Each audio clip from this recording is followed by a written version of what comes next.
सभी की इच्छाओं को नमन करता हूँ। एक छोटी सी कहानी। आज मैं ज़्यादा सो गया क्योंकि कई दिन से सोया नहीं था, तो अभी उठा हूँ थोड़ी देर पहले, और हमारे भक्तों का तांता लगा हुआ है, ये भी अभी कुछ आए हैं। तो लेकिन मैं एक कहानी आपको सुनाऊंगा। एक ऐसा राज्य था जहां पर एक साल के लिए राजा बनाया जाता था। एक ऐसा देश था, एक ऐसा राज्य था।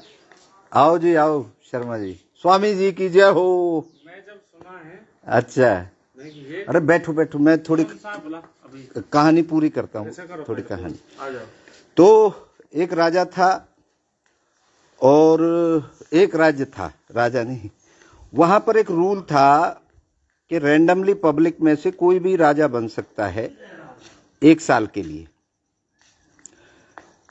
एक साल के लिए राजा बनेगा कोई भी पब्लिक में से, लेकिन एक साल बाद उस राजा को एक नदी थी बहुत भयंकर, और नदी के पार एक बहुत बड़ा जंगल था। एक साल बाद उनको उस जंगल में छोड़ दिया जाता था।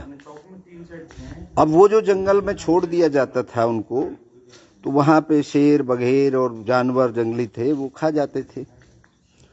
धीरे धीरे करके, क्योंकि जब राजा बनता था एक साधारण आदमी तो वो बड़ी खुशी होती थी, लेकिन जिस दिन साल पूरा हो जाता था और उनको छोड़ने के लिए वहां के जो जनता थी, वहां का जो प्रशासन था, वो खुशियां मनाता था, ढोल नगाड़े बजाता था, अच्छे अच्छे पकवान बनाता था, और उस राजा जो राजा बन जाता था उसको फिर नदी पार नाव के जरिए सेनाएं जाती थी, और राजा की तरह ही उसको परले किनारे पे छोड़ के वापस आना पड़ता था। और वो जो राजा एक साल रहता था, फिर उसको वहां जंगल के जो भी जानवर हैं वो खा जाते थे, मर जाता था। तो हमें क्या लगता है, जब कोई चीज प्राप्त होती है तो बड़ी सुंदर लगती है, लेकिन जब वो हमसे छीनी जाती है तो बड़ा दर्द होता है। कहानी को आगे बढ़ाते हैं। धीरे धीरे करके लोगों को पता लगने लगा, और लोगों ने मोह भंग हो गया राजा बनने से, और एक ऐसा समय आ गया कोई राजा बनने को तैयार नहीं। सबको पता चल गया एक साल तो मौज कर सकते हो राजा बन के, लेकिन एक साल बाद मौत निश्चित है। तो जब कोई नहीं मिला पूरे राज्य के अंदर, तो एक हमारे जैसा पागल व्यक्ति था, उसने कहा भैया हम बनेंगे राजा जब कोई ना बन रहो। जब तक बन रहे हैं, जब तक कोई और बन रहा हो तो बन लो भैया, हम तो आखिर वाले हैं, जब कोई ना मिले तो हमारे पास आ जाओ। तो उन्होंने फिर ये अनाउंसमेंट करी, भैया कोई बनना चाहता है तो ठीक है, नहीं तो फलाना आदमी तैयार हो रहा है। खैर कोई नहीं मिला, क्योंकि मौत से सबको डर लगता है, लेकिन हमारे जैसे जो लोग होते हैं वो मौत से नहीं डरते। वो कुछ नया करना चाहते हैं, इतिहास लिखना चाहते हैं। तो उनको राजा बना दिया गया, बड़ी सेवा उनकी शुरू हो गई जो राजा की होती है। अब वो एक साल कब निकल गया, क्योंकि आपको पता है जब सुख मिलता है तो टाइम धड़ाधड़ निकल जाता है, दुख में समय नहीं कटता। तो एक साल कट गया, और वो दिन आ गया जब उसको छोड़ने जाना है परली पार। वो दिन भी आ गया। उस दिन सारे राज्य में वही पकवान बने, बड़ी खुशियां मनी, मिठाइयां बंटने लगी, लोग सजने लगे, नए कपड़े पहनने लगे, और ढोल धमाके और सारी व्यवस्थाएं हो गई। तो राजा को बताया गया कि राजा साहब आज आखिरी दिन है और आपको चलना है। तो राजा ने कहा भाई मौज होगी, चलो। कब चलोगे? अब वजीर ने कहा कि आज तक राजा कोई भी ऐसे बोला ही नहीं। ये तो कह रहा है अच्छा हो गया टाइम, यार मुझे तो पता नहीं चला, मैंने तो खूब मौज काटी, खूब ऐश करी। चलो कब चलना है? उन्होंने कहा जी 11 बजे चलना है। उसने कहा ठीक है भैया, मैं 10:30 बजे ही निकल जाऊंगा मेरी तरफ से, तो बाकी तुम अपनी व्यवस्थाएं देख लो। अब ये खलबली मच गई कि यार राजा तो खुश नजर आ रहा है जाने के लिए, अब क्या होगा? तो लेकिन रूल तो रूल है। कार्यक्रम आगे बढ़ा, चालू हो गया। और ढोल ढमाके बजने लगे तो सारा शहर नाचता था और राजा रोता था। लेकिन यहां क्या है कि राजा अंदर से नाचता हुआ आ रहा है धुन पे। अब जो नाचने वाली जनता थी वो सेम दैम रहेगी कि यार ये पागल हो गया लगता है, मरने जा रहा है और डांस कर रहा है। भाई जैसे हमारे लिए लोग पागल हो गए कि पिताजी की श्रद्धांजलि दे रहा है और नाच रहा है, तो भाई जो आनंदित होगा वो तो नाचेगा ना। तो राजा आनंदित था, डांस करने लगा। बहुत से लोग कहने लगे राजा पागल हो गया है। जैसे हमसे लोगों ने कहा कि भाई बाबा जी पागल है गो, या लूला को पागल है गो। खैर वो डांस करता रहा, लेकिन जब वो डांस कर रहा था तो जनता की हिम्मत नहीं कि वो नाच सके, क्योंकि राजा अकेला डांस करता है। राजा राजा होता है, वो जिसको चाहेगा उसको नचाएगा, जिसको चाहेगा उसको रुलाएगा, जिसको चाहेगा उसको सजा देगा। तो राजा डांस कर रहा है, पब्लिक सेम देम है, टेंशन में है, भैया ये क्या हो गया, ये तो कोई चमत्कारी आदमी है या चमत्कारी राजा है, या कोई कह रहा पागल है। मतलब सबके जो समाज में आपको पता है सब तरह के लोग हैं, अपने अपने दृष्टिकोण से सब अपने अपने मन में देख करके इच्छाएं, उस हरकत को देख करके इच्छाएं चलने लगी। और राजा ने की जो इच्छा थी, राजा अपनी इच्छा को पूरी कर रहा था। नदी पार करी गई, उनको छोड़ा गया, वो उतर गए, वहां भी डांस कर रहा है और उनसे कह रहा है अरे तुम भी रुक जाओ भैया, यहीं लहर लेंगे।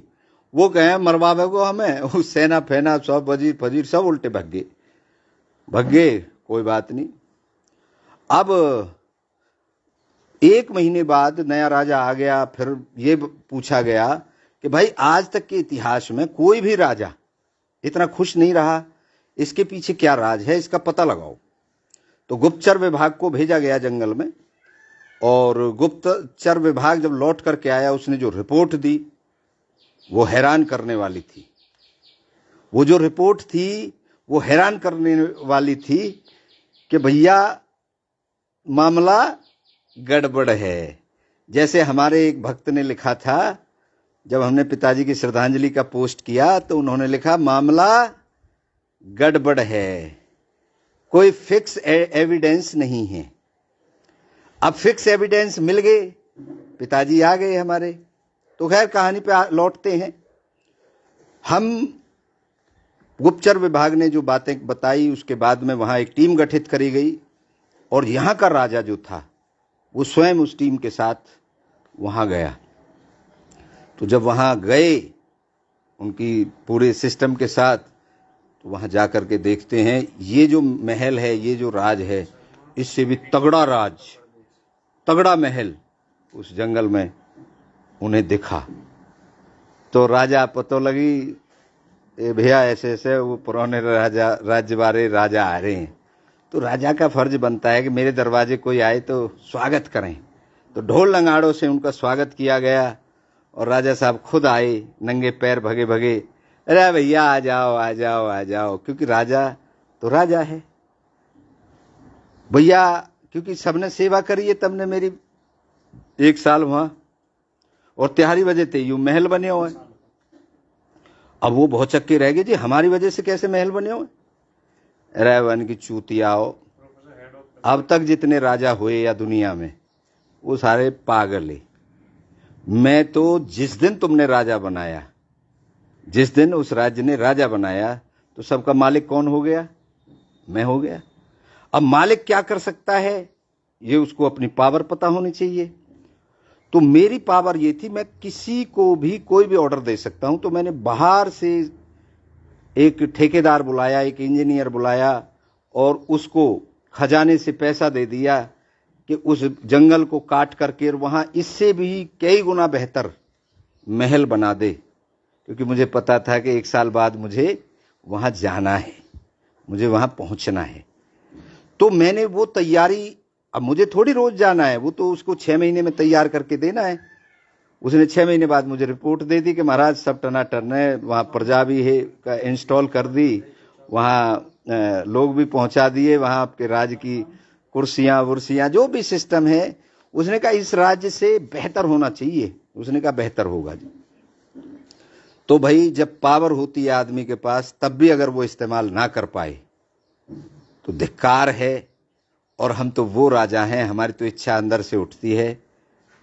इन लोगों ने ताकत लगा ली, किडनैपरों ने हमारे पिताजी को, और अब भी किडनैपरों के चंगुल में हैं हमारे पिताजी। गांव में जो मास्टरमाइंड है उसके घर पे हैं।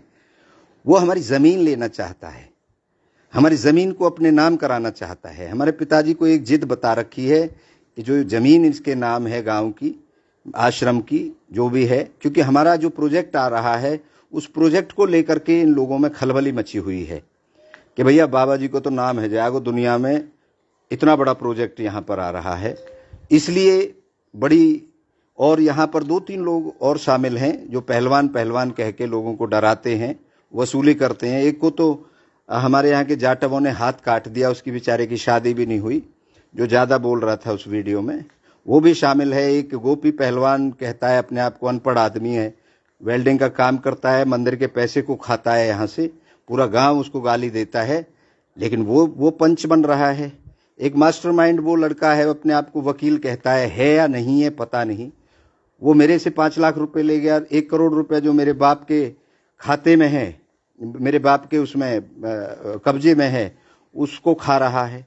तो ये जो लोग हैं, ये जो भेड़िए हैं, ये सबसे ज्यादा बोलते हैं और मुझे ढोंगी कहते हैं। अरे भैया मेरा एक ढोंग साबित तो करो, मैं तो सारे एविडेंस दूंगा, एक एक जिंदगी के एक एक पल के। ये लोग एविडेंस दें।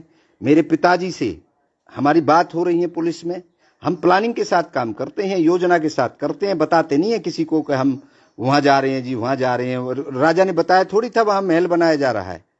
तो हम अपने काम में लगे हुए हैं और सच्चाई आने में टाइम लगता है। एक मुझे विलन बना दिया गया एक ही दिन में, गांव के अंदर, समाज के अंदर, पूरी दुनिया के अंदर मेरी पिक्चर फैला दी गई कि ये विलन है। ये अपने बाप को, मेरे बाप के अखबार वाले भी ऐसा फोटो दे रहे हैं कि जैसे भैया मैं तो बहुत बड़ा अपराधी हूं।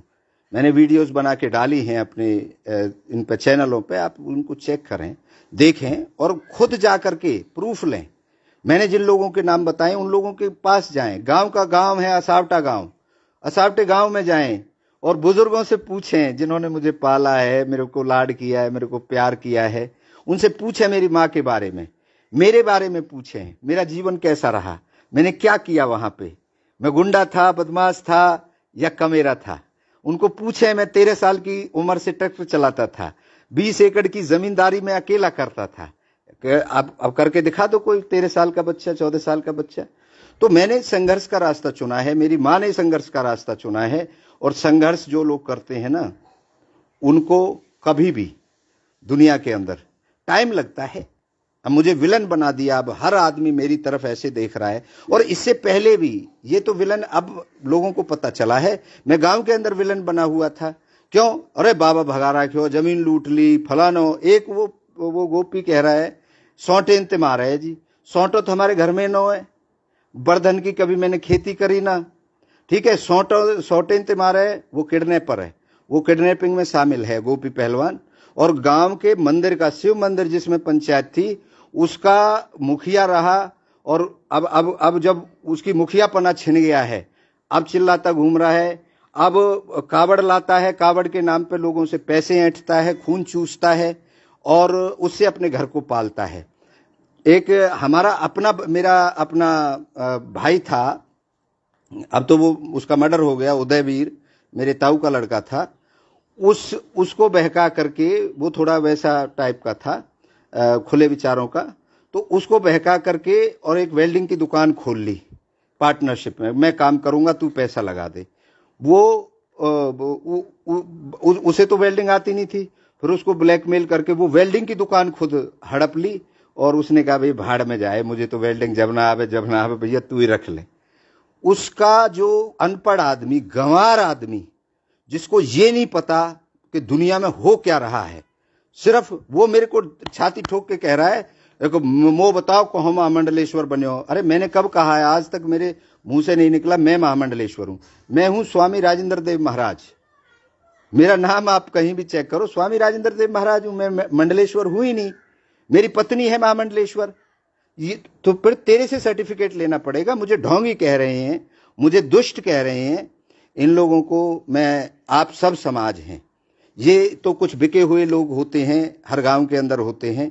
हर गांव के अंदर अपोजिशन होती है। मैंने एमपी का इलेक्शन लड़ा है, मेरी इच्छा थी, मैंने लड़ा। इन लोगों ने मुझे खूब लूटा, खूब खाया, खूब यहाँ पर पैसा दिया। मैंने एक बार 7 महीने तक इस गांव के सरपंची लड़ाना चाहते थे हम अपने महामंडलेश्वर जी को।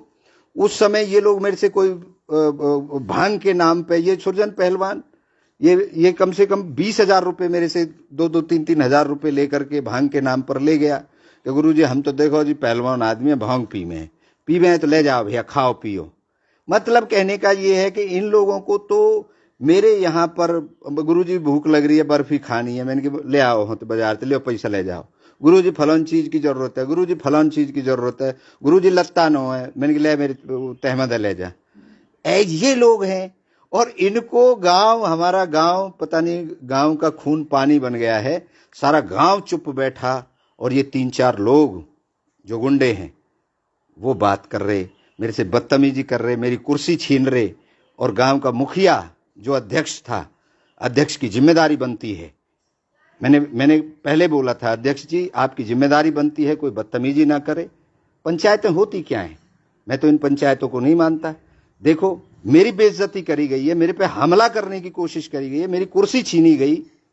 भाई ये किसने अथॉरिटी दे दी आपको मेरी कुर्सी छीनने की? आधी पंचायत ठीक हुई। एक हमारे इंस्पेक्टर साहब हैं जो रिटायर हो गए हैं, बेचारे गांव में रहते हैं, सुरेंद्र तेवतिया जी। वो अपना माइलेज लेने के लिए उन्होंने कहा लूट लो कुर्सी है, उड़ा दे पैंट जो जा, गालियां दी मुझे सुरेंद्र तेवतिया जी ने। जबकि वो, उससे तो मैं बहुत इज्जत करता हूं, मेरे से बहुत अच्छी बातें करता है, बहुत अच्छा आदमी है, आदमी खराब नहीं है। पता नहीं उस दिन क्या हो गया उनको, भीड़ से उनको पता नहीं क्या ताकत आ गई, करा उतारो यहाँ पे थे, लूट ले कुर्सी है। और गोपी पहलवान और सुरजत पहलवान ने मेरे ऊपर हमला किया। मैं खड़ा हो गया साइड में, भैया मैं पहलवान थोड़ी हूँ, ये नए लड़के हैं, नए खून है, ये तो योद्धा हैं। क्योंकि योद्धा का ही जाटव हाथ काट देते हैं, योद्धा ही दूसरे की बहन बेटियों को छेड़ते हैं। और मुझे ढोंगी बता रहे हैं। मेरा पूरे गांव, पूरे इलाके, पूरे देश, पूरी दुनिया में एक कंप्लेंट ढूंढ करके ले आइए। मैं सारे मीडिया को ये चैलेंज दे रहा हूं, मेरे खिलाफ एक सबूत जो मैंने गलत काम किया हो, लेकिन आपको हजारों लाखों सबूत ऐसे मिल जाएंगे जहां पर मैंने स्वच्छता अभियान चलाए, जहां पर मैंने तिरंगा यात्राएं करी, जहां पर मैंने विधवाओं की सेवा करी, जहां मैं आज भी गरीब बच्चों की फीस की, स्कूल की फीस भर रहा हूं। आप जाकर के उत्तर प्रदेश में मेरे आश्रम के आसपास पता करिए, 101 मतलब कबड्डी मैं कराता हूं। सोशल जितने काम हो सकते हैं समाज के हित के लिए उनको मैं करता हूं। लेकिन इन लोगों का, लुटेरे के अलावा इन तीनों लोगों का जिनका मैंने नाम लिया है, इनकी आप इंक्वायरी करिए गांव के अंदर रैंडमली। औरतों से पूछिए कैसे हैं, आदमियों से पूछिए, बच्चों से पूछिए इनका क्या स्टेटस है, मेरा क्या स्टेटस है। मैं एमपी का चुनाव लड़ा लोकसभा में, मैं कोई साधारण आदमी हूं, लेकिन मुझे कोई घमंड नहीं है, कोई मुझे टेंशन नहीं है, क्योंकि मैं अपना काम कर रहा हूं। मेरी इच्छा हुई, मैंने इच्छा पूर्ति दर्शन लिख दिया 10,000 पन्नों का। भाई मैंने इनको बोला, मैंने कहा पहलवान सनातन लिख के तू दिखा दे, स्कूल गए हो जब तो लिखे सनातन। सुरजनते कही भैया जो एक तो तेरे काट दियो है, जो बच रहो बातें तू हिंदू लिख के दिखा दे, स्कूल गए हो तो पता हो ना। और जो अपने आप को वकील कह रहा है वो सबसे बड़ा ढोंगी है। मैंने पता किया है, उसने वकालत की नहीं, वो अनपढ़ आदमी है, अनपढ़ आदमी। और मुझे पता चला है कि उसने तो अपनी घरवाली को पता नहीं क्या छोड़ छाड़ के किसी को बेचारी को उठा के ले आया है। वो आज ही पता चला है मुझे। जगदीश हमारे गांव के पूर्व चेयरमैन हैं, उन्होंने बताया कि जी ये इसका तो ये हाल चल रहा है। और उसने अभी भी मेरे पिताजी को अपने चंगुल में रखा हुआ है, प्रेशर बना रहा है पिताजी के ऊपर कि फैसला नहीं करना, अपने घर नहीं जाना, अब जमीन को अपने नाम करो। अरे कसाई की घाट कटरा न खाएगो बेटा। हम तो खतरों के खिलाड़ी हैं और कह के काम करते हैं, पीछे से वार नहीं करते। जैसे मेरे बाप को यहां से मंदिर से बहला फुसला करके ये 3 लोग इन्होंने गायब किया, जिसमें सुरजन पहलवान, गोपी पहलवान और असली मास्टरमाइंड जो है वो नकुल तेवतिया है, जो नितिन गडकरी से रिश्तेदारी बता करके रिश्तेदारी बता करके मेरे से 5 लाख रुपए ले गया टिकट दिलवाने के नाम पे। 2 करोड़ में सौदा हुआ था, बाकी जी जब टिकट मिलेगी जब दे दीजो, और 5 लाख रुपए मुझे दे दो, मिठाई ले जानी है, गिफ्ट ले जाने हैं, गाड़ी करनी है, फलाना ढिमका। मेरे पास सारे प्रूफ हैं, मैं बगैर प्रूफ कोई बात नहीं करता, मैं कोई बात नहीं करता। अब मेरा वार शुरू होगा, और अभी मैं और उन चूहों का इंतजार कर रहा हूं। कुछ चूहे और अभी दबे हुए हैं, उनको भी बाहर आने दो। मैं फिलोसफर हूं, फिलोसफर वो वेट करता है, धैर्य रखता है, इंतजार करता है। हमला चाहता हूं मैं, हमला करो ना मेरे ऊपर। भीड़ बना करके हमला करना चाहते हो, कायरो अकेले अकेले आकर के लड़के देखो, 10-10 के झुंड में आ जाओ, मैं कह के लूंगा। और अब कह दिया है, होशियार हो जाइए, मेरा बाप मेरा ही रहेगा। ठीक है, उनके अंदर दिमाग की कमी है, उसको अभी तो आपने उनको कंट्रोल कर रखा है, लेकिन जब वो मेरे संपर्क में आएंगे, पुलिस अपना काम करेगी और मुझे मेरे बाप को लौटाएगी सम्मान के साथ। मेरे बाप को सुखा रखा है, 10 महीने से उसके साथ क्या किया है तुमने, कहां कहां रखा है, हैं? एक एक दिन का हिसाब मैं कमिश्नर साहब से बात करूंगा। मुझे एक एक दिन का हिसाब चाहिए अपने पिताजी का, कब कहां रहा। ये ठोक के कह रहा है कि सगरे गांव में पतो है, जिंदो है, मुझे क्यों नहीं पता। 7 दिन तक मेरे पोस्टर सोशल मीडिया पे काम चलता रहा, मुझे क्यों नहीं पता चला।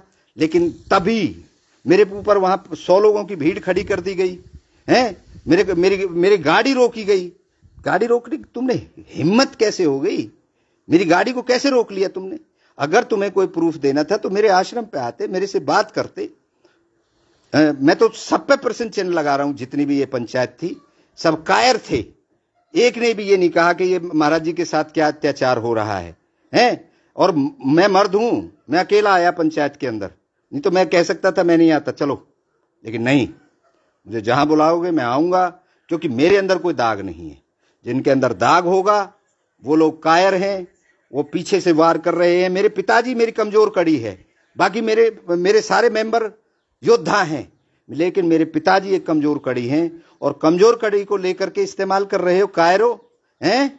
लेकिन मैं इस कमजोर कड़ी को भी तुमसे छुड़ा लूंगा, अपने पास ले आऊंगा अपने बाप को, और तुम देखते रह जाओगे, और तुम्हारी सबकी सजा। और ये एक नहीं मिलेगा इसमें, जहां जहां मेरा बाप जिन जिन के घरों में रहा है सबको सजा दिलवाऊंगा। और आप सब मुझे बहुत लाड करते हैं, मेरे जितने भी दर्शक हैं, मैं आप सबका ऋणी रहूंगा। इस वीडियो को ज्यादा से ज्यादा शेयर करो, ये मेरे अंदर की मेरा दर्द है, मेरी सच्चाई है, मेरी सच्चाई को आप पहुंचाओ। इन गुंडों ने तो पहुंचा दी, इन बदमाशों ने तो मेरे को विलन बना के रख दिया है। मैंने फोन बंद कर रखे हैं, मेरे रिश्तेदार, यार, दोस्त, मेरे भक्त। मैं संत सुरक्षा मिशन का राष्ट्रीय अध्यक्ष हूं, मैं राष्ट्रीय अध्यक्ष हूं, और मेरी पूरे विश्व में एक छवि है। मेरी छवि को धूमिल करने के लिए कोशिश की जा रही है? शर्म आनी चाहिए, डूब के मर जाना चाहिए। अरे मैं बढ़ूंगा, मैं नाम करूंगा तो गांव का नाम होगा, आने वाले बच्चों के भविष्य का सोच बदलेगी कि एक ऐसा आदमी और उसने इतना बदलाव कर दिया। तो उनके अंदर तुमने क्या किया, तुम खुद बेच बेच के खा रहे हो। ये सुरजन पहलवान अपने बाप को रोज मारता था, वो मर गया बेचारा, जवान था, जवानी में ही मर गया। ये रोज मारता था उसको। ये भैंसों का व्यापार करता है, भैंसों के नाम पे गाय कटवाता है, ये गायों को ले जा करके कसाईयों को बेचता है। लेकिन हमें नहीं है मतलब। अब लोग आ रहे हैं मेरे पास कहने के लिए कि महाराज जी ये तो गौकसी में शामिल रहता है।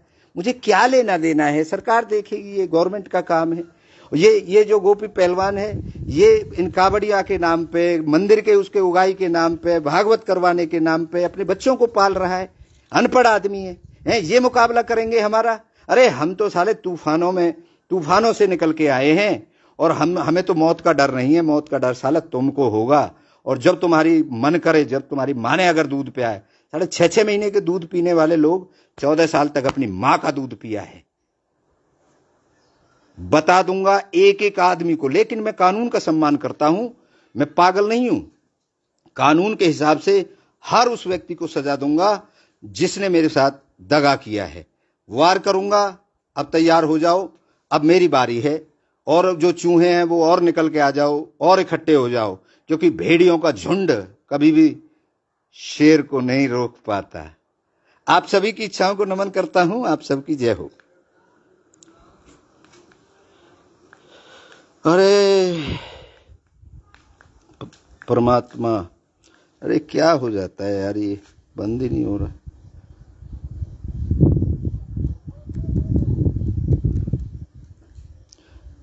भैया बंद करिए, और बालक को कोई सोया है।